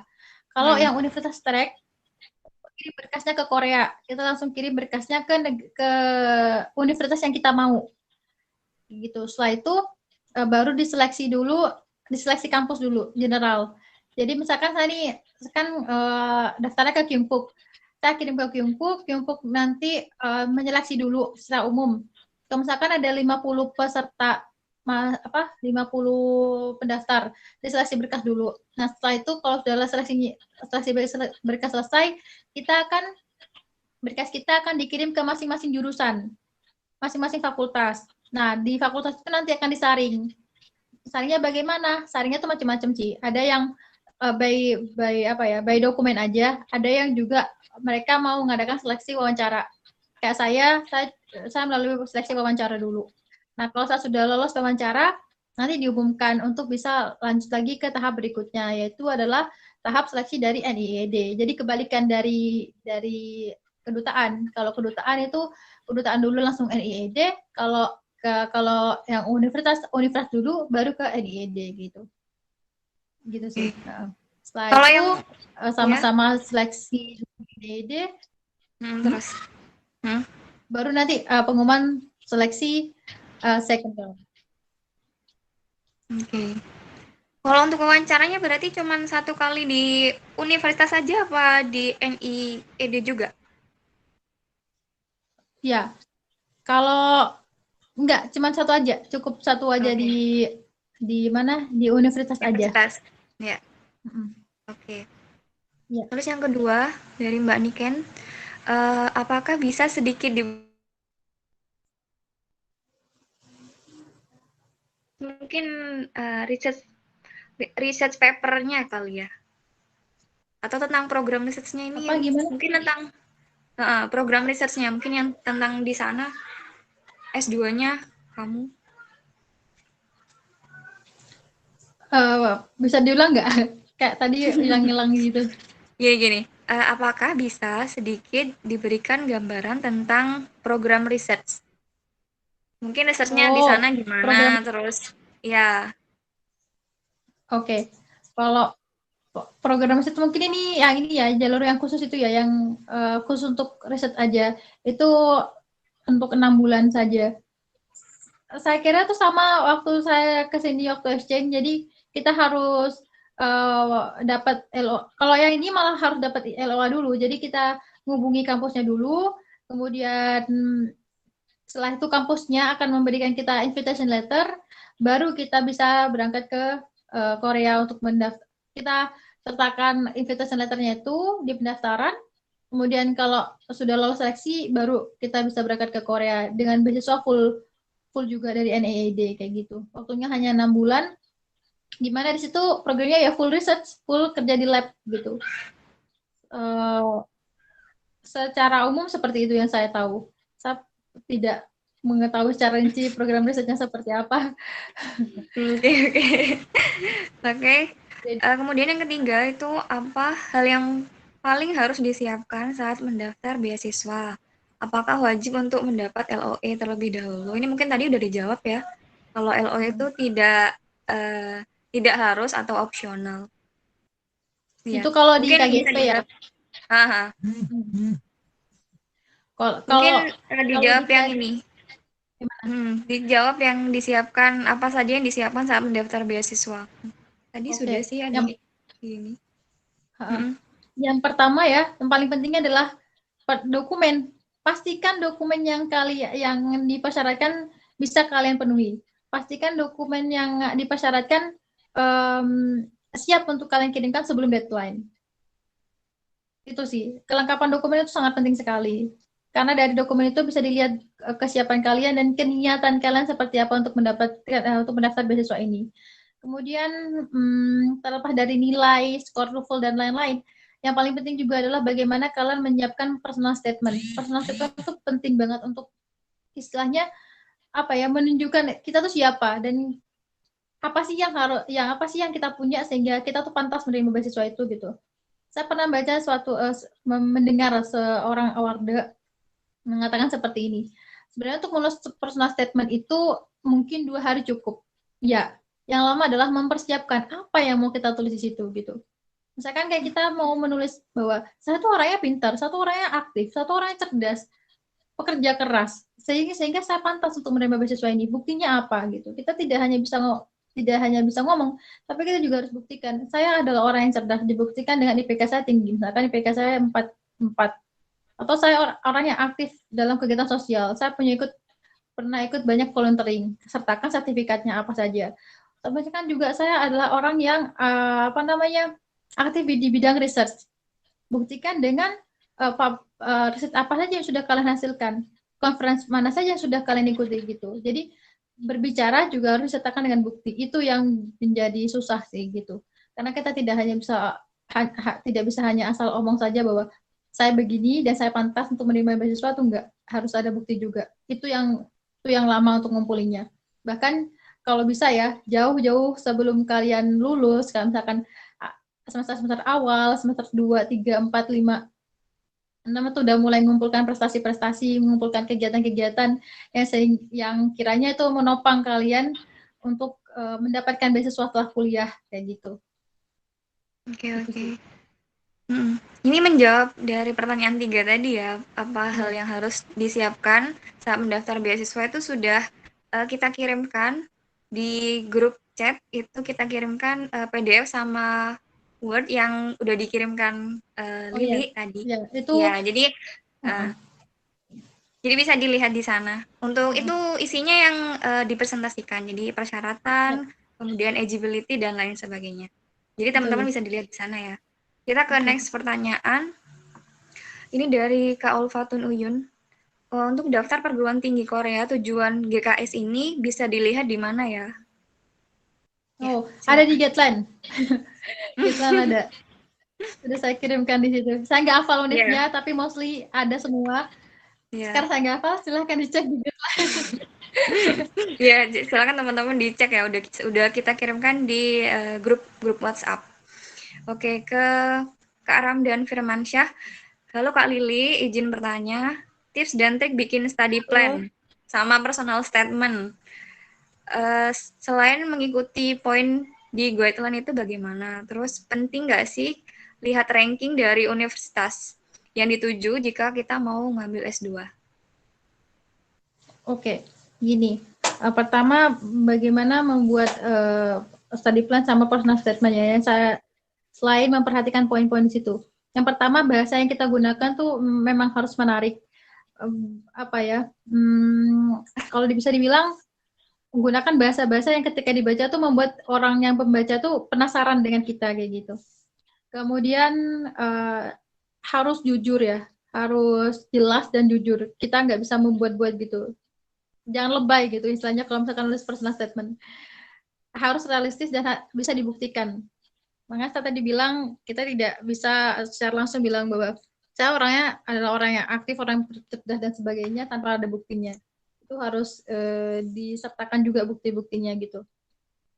Ibaratnya kita nuangkan CV kita, tapi lebih diperhalus bahasanya, dibuat lebih menarik lagi gitu. Dan yang paling penting juga ketika nulis personal statement itu sama study plan itu harus di proofreader ya, karena kadang-kadang kan kalau kita bikin tulisan kita sendiri mungkin kita udah bagus, tapi kalau orang lain baca, oh karyanya kurang pas, makanya coba diminta ke teman untuk bacain ini udah pas belum bahasanya, atau grammarnya ada yang salah nggak gitu. Saya pun juga begitu, saya kemarin itu banyak minta koreksi kepada kakak-kakak saya yang sudah berpengalaman gitu. Ini bahasanya enak nggak dibaca, atau ini grammarnya masih terlalu biasa nggak, atau bagaimana kayak gitu. Itu yang pertama, harus ngikutin poin, kemudian harus jujur, Kemudian apa yang kita omongkan harus bisa dibuktikan, bahasanya bahasa yang menarik dan bikin penasaran. Dalam artian apa ya? Kalian tuh pemikiran terbuka pada hal-hal baru gitu. Sehingga orang itu mikir, oh anak ini udah mikir sampai sejauh itu ya gitu. Wah, pengen baca lagi nih seperti apa sih pandangannya kayak gitu. Kemudian apa tadi ya pertanyaannya kedua sampai lupa. Yang pertama study plan sama personal statement. Yang kedua itu penting nggak sih untuk melihat ranking di universitas yang kita tuju? Jadi seperti ini teman-teman. Itu tergantung dari kalian ya. Gini, kalau ada award yang mengatakan seperti ini. Ketika kita memilih universitas, itu memang bagus kalau kita milih berdasarkan ranking. Karena istilahnya kalau misalkan kita bisa masuk ke universitas yang bagus, pandangan orang terhadap kita, terhadap jurusan yang kita ambil, atau nanti juga ketika kita selesai kuliah dari universitas itu juga pandangannya berbeda gitu kan. Oh anak ini ya, oh ya bagus, emang terkenal kayak gitu. Cuman kita harus sadar sama diri kita sendiri gitu. Jangan sampai kita memaksakan untuk ambil universitas yang bagus, tapi kita susah keluarnya karena kita tidak nyaman dengan lingkungannya, kita kurang cocok dengan lingkungannya, dengan lingkungan belajar, dengan lingkungan yang apa ya suasananya, atau bahkan dengan profesornya yang terlalu ketat atau seperti apa. Jadi itu akan menyusahkan kita sendiri kayak gitu. Lebih baik pilih universitas yang memang jurusannya sesuai dengan kalian, yang sekiranya kalian masih bisa ngikutin gitu, masih bisa nyaman untuk kalian belajar, sehingga kalian tidak terlalu terforsir, tidak terlalu terbakar otaknya kayak gitu. Sehingga kalian dapat belajar tapi bisa menikmati kehidupan. Itu. Kalian bisa masuk dengan mudah, keluar pun juga dengan mudah. Bayangin kalau misalkan kalian masuk ke universitas bagus tapi keluarnya S2-nya sampai 5 tahun. I will have Ya. Jadi pertimbangannya itu adalah lihat jurusannya selindas sama kalian atau tidak, kemudian kalian bakal nyaman nggak kuliah di situ. Itu sih yang penting. Itu namanya nggak apa-apa sih sebenarnya kalau misalkan kalian mengedepankan ranking, tapi balik lagi kalian harus yakinkan bahwa kalian mampu ngikutin, kalian mampu berlari dengan universitas itu. Jangan sampai univ itu lari, tapi kalian jalan kaki, nggak bisa apa namanya ya, nggak nyaman nanti gitu. Kalian akan terburu-buru dan kalian akan lelah sendiri, kalian akan stres sendiri. Yang ada kalian mungkin bahkan akan cabut dari universitas itu gitu sih. Saran saya seperti itu. Jadi seiring ya antara universitas yang kita pilih, rankingnya sama kerja keras kita nantinya gimana. Kalau Lili, otaknya sekarang udah terbakar apa belum? Sekarang kalau bahasa jadi ya begitu aja lagi UTS ya, jadi ya lumayan lah ya. UTS pertama. Ya masih. UTS pertama.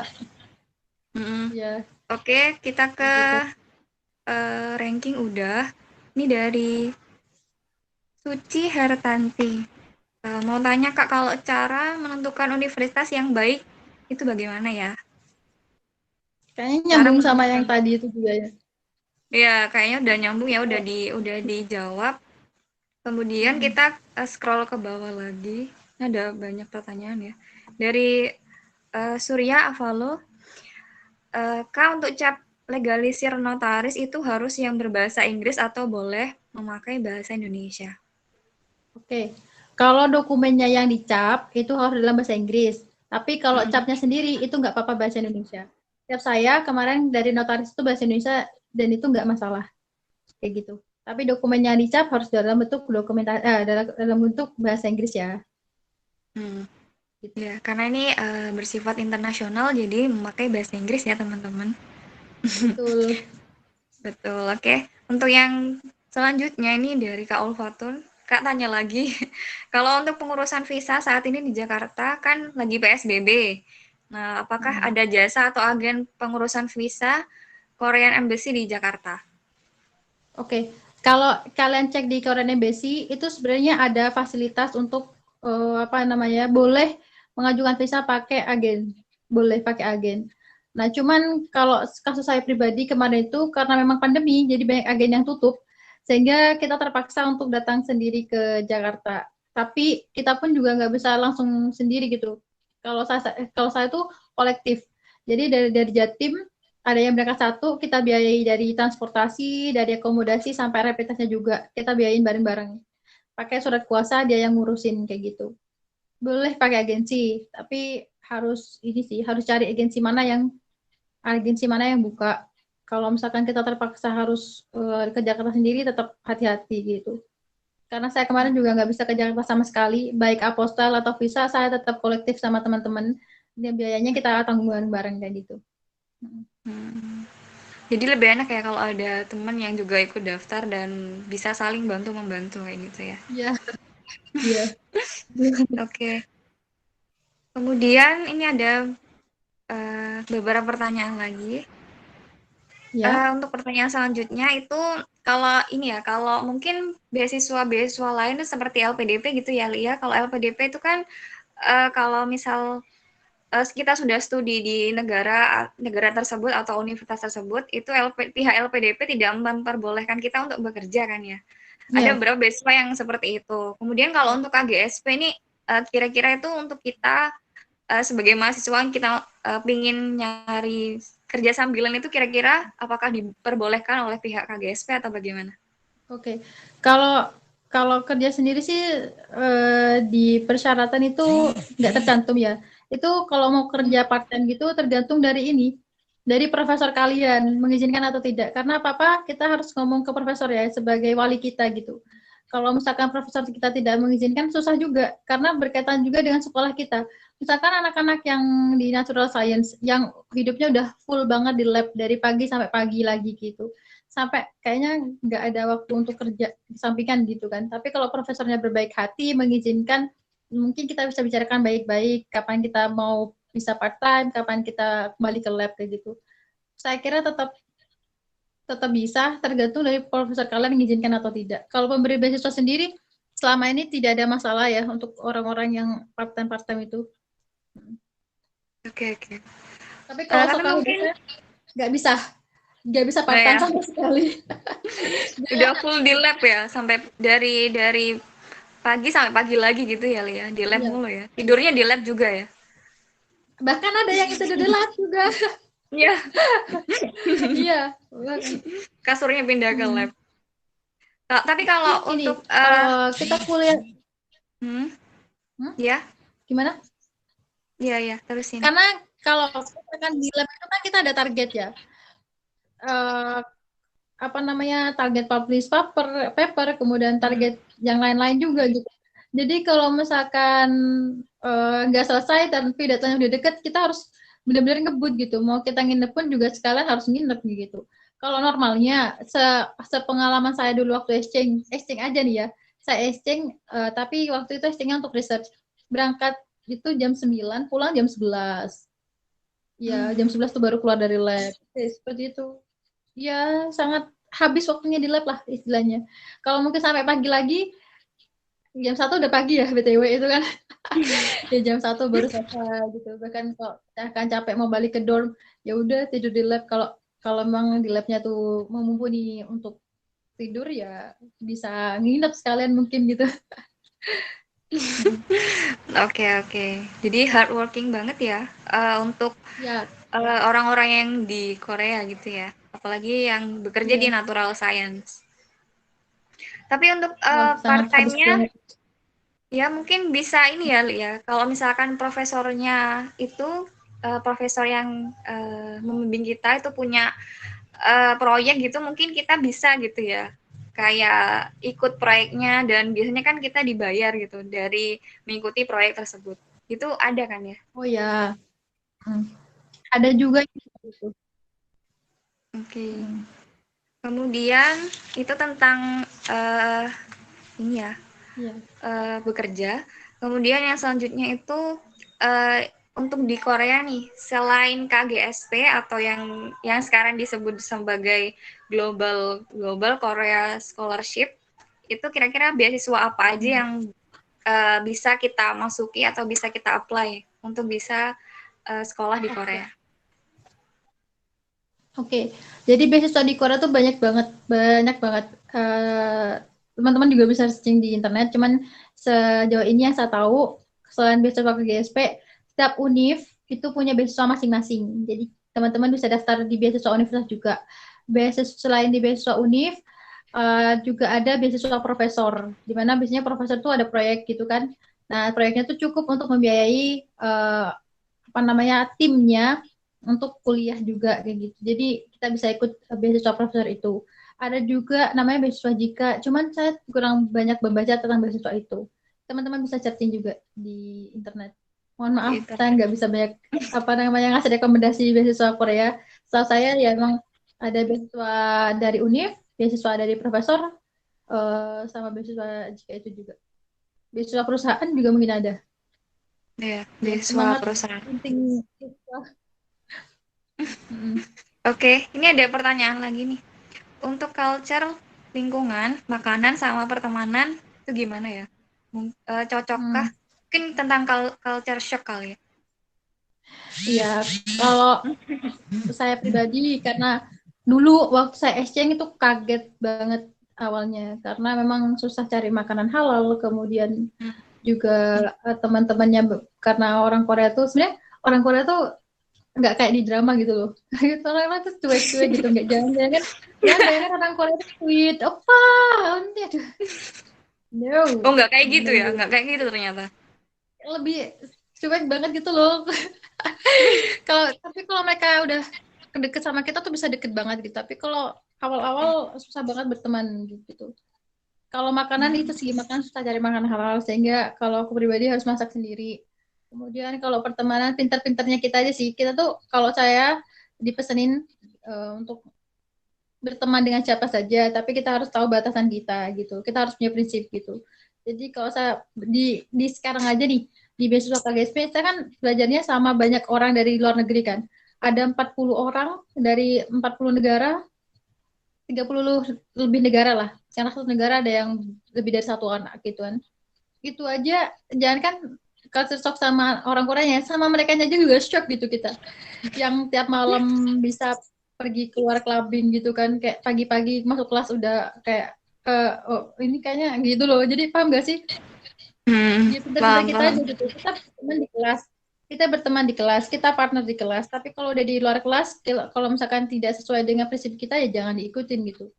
Sering kadang-kadang diajak sama teman, ayo hang out gitu. Kemana, ke bar ini, aduh mau jadi apa? Jadi ya kayaknya aku mau belajar aja deh gitu kan. Jadi pintar-pintar kita aja.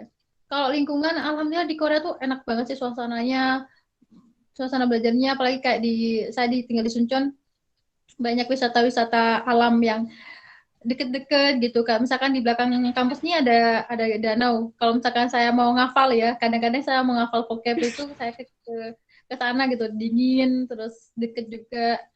Kalau lingkungan nggak ada masalah sih. Yang masalah mungkin ya di makanan sama kebiasaan ibadah ya. Jadi susah ibadah tepat waktu, sampai kangen adzan kadang-kadang. Biasanya dengan adzan cuma pakai aplikasi aja gitu. Kalau cocok atau tidaknya tergantung dari orang-orang, masing-masing orang sih, mudah beradaptasi atau tidak. Kalau saya kebetulan alhamdulillah menjadi orang yang mudah beradaptasi, jadi nggak terlalu masalah. Oke. Ini lanjut sih sama pertanyaannya, waktu sholat tidak terhalangkah sama kegiatan kampus atau kegiatan di lab? Oke.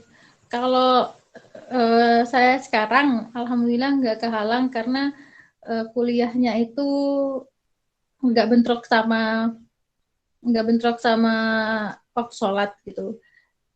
Break makan siang itu pas banget sama duhur. Selesai kuliah itu pas banget sama asar, jadi nggak terhalang. Cuman kalau teman-teman nanti, kalau nggak tahu, kalau misalkan saya sudah masuk S2, bakal bentrok banget kayaknya sama waktu di lab. Nah, sebisa mungkin kita luangkan waktu untuk tetap sholat, karena kan kalau kita sudah menetapnya lama, kita nggak bisa terus-terusan jamak kan, kita nggak boleh jadikan jamak itu sebuah kebiasaan. Kalau bisa kita harus sholat tepat waktu, atau paling nggak sesuai dengan waktunya. Kalau misalkan asar ya sholat di waktu asar kayak gitu. Walaupun nggak bisa di awal waktu, usahakan tetap di sholat pada waktunya, walaupun tidak bisa tepat waktu gitu. Karena memang susah di sini. Kalaupun memang harus terpaksa jamak, mungkin paham kita beda-beda ya, kayak imamnya beda-beda gitu. Cuman diusahakan untuk bisa sholat di waktu yang tepat, di waktunya gitu. Gitu. Kalau untuk tempatnya itu gimana? Kalau misalkan kita di lab nih, kemudian ya di sana kita bekerja sama rekan-rekan juga kan, sama tim, kemudian sama profesor juga. Kemudian tiba-tiba HP kita berbunyi azan gitu. Terus Iya. untuk tempat beribadahnya itu bagaimana? Apakah Iya. sudah disediakan sama teman-teman atau profesornya atau gimana? Ya kalau tempat ibadah sih itu tergantung ini sih, beda-beda. Ada memang univ yang karena memang anak muslimnya banyak sampai kita disediakan tempat sholat sendiri. Ada yang karena muslimnya sangat sedikit, waktu saya dulu exchange sampai sekarang pun di sini juga karena sedikit gitu ya yang muslim, jadi tidak ada tempat ibadah yang khusus gitu. Kita ibadah di tempat yang seadanya. Yang penting kita bersihkan, kita bawa sejadah kemana-mana, bawa mukena kemana-mana. Jadi itu nggak masalah gitu. Iya. Saya sholat di lab, ya udah sholatnya di lab. Pokoknya cari tempat yang kosong, yang sekiranya itu bersih, tidak dilalui oleh banyak orang, di pojokan gitu, itu nggak apa-apa. Gitu. Oke. Oke, karena ini berhubung waktunya hampir habis ya. Ini kita ada pertanyaan lagi. Oke. Kak, Kak alurnya harus online dulu atau ngurusin berkas dulu waktu Kak Lili daftar jalur University Track? Karena ada studi di Korea itu juga masih baca-baca ada dalilnya juga. Ini mungkin pertanyaannya alurnya itu harus online dulu atau ngurusi berkas dulu? Kalau Agak bingung sih ini. Kalau daftar di Universitas Tech nggak ada jalur online, semuanya ada berkasnya harus Semuanya dikirim hard ke copy. Iya, universitas betul. ya. Jadi ya dikomenin dulu, disiapin, nggak ada jalur online. Pakai ini, pakai pos saya Nggak ada ngirimnya. di websitenya nggak ada ya? Nggak ada, tidak ada ya gitu. Ya, jadi untuk apply dokumen-dokumennya untuk Kak Ulfatun Uyun itu langsung kirim ya dokumennya ke universitas yang dituju. Kayak gitu. Kalau Betul. untuk yang ke embassy, kita kirimnya ke embassy ya, betul ya? Ke Jakarta Ya, ya? ke Jakarta, ke Korean Embassy di Jakarta, benar. Oke. Kemudian mungkin ini pertanyaan terakhir ya.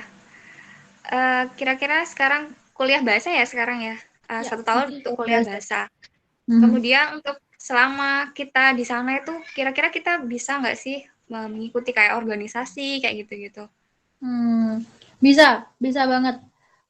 Kalau misalkan masih di sekolah bahasa gini masih banyak waktu luang, kita nggak perlu kerja di lab, karena kita waktunya cuman kuliah 4 jam dalam sehari, sisanya masih kita bisa gunakan untuk aktivitas lain. Kita bisa ikut ekstrakurikuler, itu bisa banget. Bisa, walaupun kita foreigners, walaupun kita bukan mahasiswa asli Korea, tetap kita punya hak yang sama di universitas itu. Jadi kita masih boleh ikut kegiatan itu. Tergantung dari kita mau menghabiskan sisa waktu selain belajar itu mau ngapain gitu. Ada yang suka traveling, jadi habis kelas biasanya ya pergi kemana gitu kan. Ada juga yang lebih mau menghabiskan waktunya untuk ikut organisasi. Ya itu ada, tergantung dari kita sih. Tapi intinya boleh. Oke, tergantung ini ya, gimana cara kita memanage waktu kita untuk Ya, belajar, untuk di lab, untuk mempelajari bahasa-bahasa mereka gitu ya. ya benar.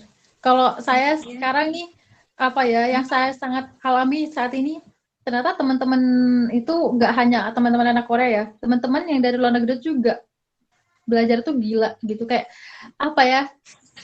mereka tuh sampai, karena kita mau menghadapi UTS kan ini, kita tuh sampai nggak keluar asrama, mereka tuh masing-masing paling keluar cuman ke toilet atau nggak ke makan atau nggak ya beli sesuatu keperluan, habis itu balik lagi gitu, bener-bener nge-keep diri mereka sendiri di kamar dan bener-bener belajar gitu. Makanya di sini tuh nggak bisa leha-leha, nggak bisa kayak SKS, ketinggalan pasti gitu. Bahkan sebelum kelas pun kita tuh harus belajar dulu, karena ketika kita masuk kelas dan kita nggak tahu belajarnya apa, mau apa yang dipelajarin, kita bakal ketinggalan banget di kelas. Padahal di kelas itu hampir tiap hari tuh ada kuis.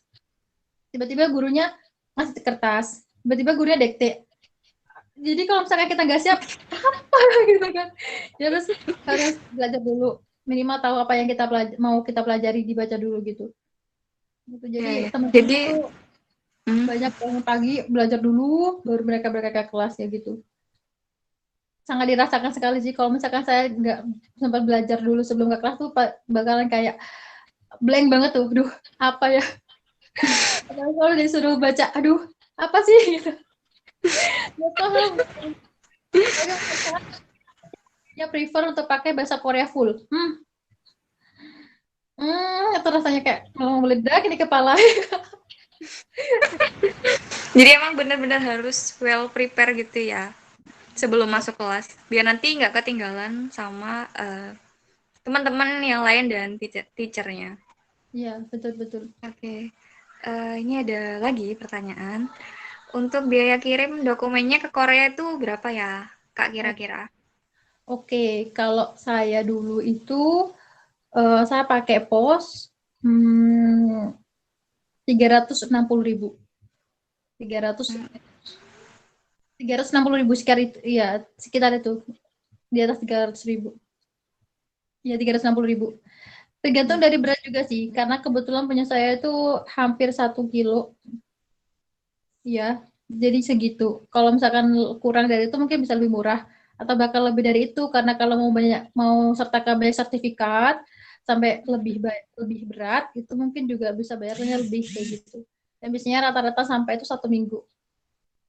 Jangan sampai ngirimnya mepet-mepet ya teman-teman, karena kita nggak tahu selama pengiriman itu apa yang terjadi. Kayak kasus saya kemarin masih nyandet di Singapura berapa lama baru dikirim ke Korea itu benar-benar deg-degan karena deadline-nya deket dan aku ngirimnya mepet, masih nyandet pula. Wah, udah kayak gimana gitu kan.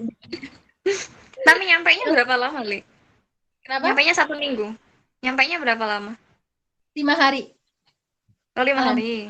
Ya. Alhamdulillah. Nyandetnya nggak lama ya berarti di Singapura? 1 hari. Biasanya kan Oh, 1 hari doang. biasanya tuh bisa langsung sampai, bisa langsung diproses dan bisa langsung diberangkatkan lagi gitu kan. Nah, waktu itu nggak bisa, harus nunggu sekian jam. Tapi alhamdulillah nunggunya nggak sampai berhari-hari, sehari. Besoknya itu udah mulai proses lagi. Jadi alhamdulillah bisa sampai sebelum deadline. Oke. Ya itu teman-teman, beberapa pertanyaan sama jawaban sudah dikupas tuntas sama Mbak Lili. Berhubung kita sudah jam 20.54, udah hampir jam 9 ya. Mbak Lilinya juga mau belajar buat UTS. Mungkin kita cukupkan saja ya. Semangat buat Lili yang mau UTS. Ya mungkin ada semangat juga teman-teman. mungkin ada pesan dan kesan dari Lili buat para pejuang beasiswa, buat teman-teman di sini mungkin. Pesan saya yang pertama adalah jangan takut untuk mencoba ya.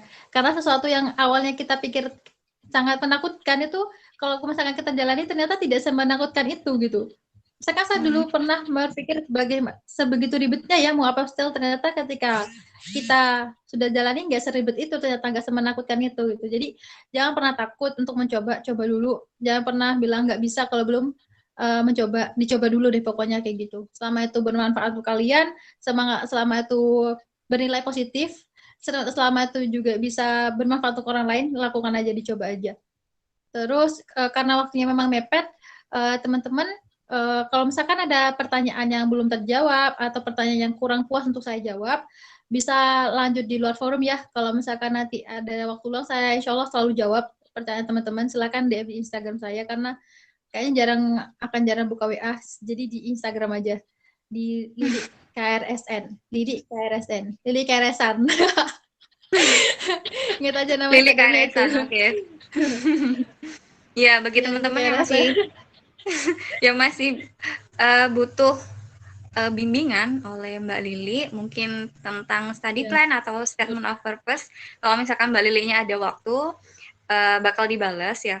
Kemudian tadi Instagramnya sudah disebutin, Lili KRSan. Lili KRSan ya, Li? Lili KRSN. Oh ya, KRSan. Lili KRSan. Oke. Ya, berhubung waktunya udah mepet banget, Iya.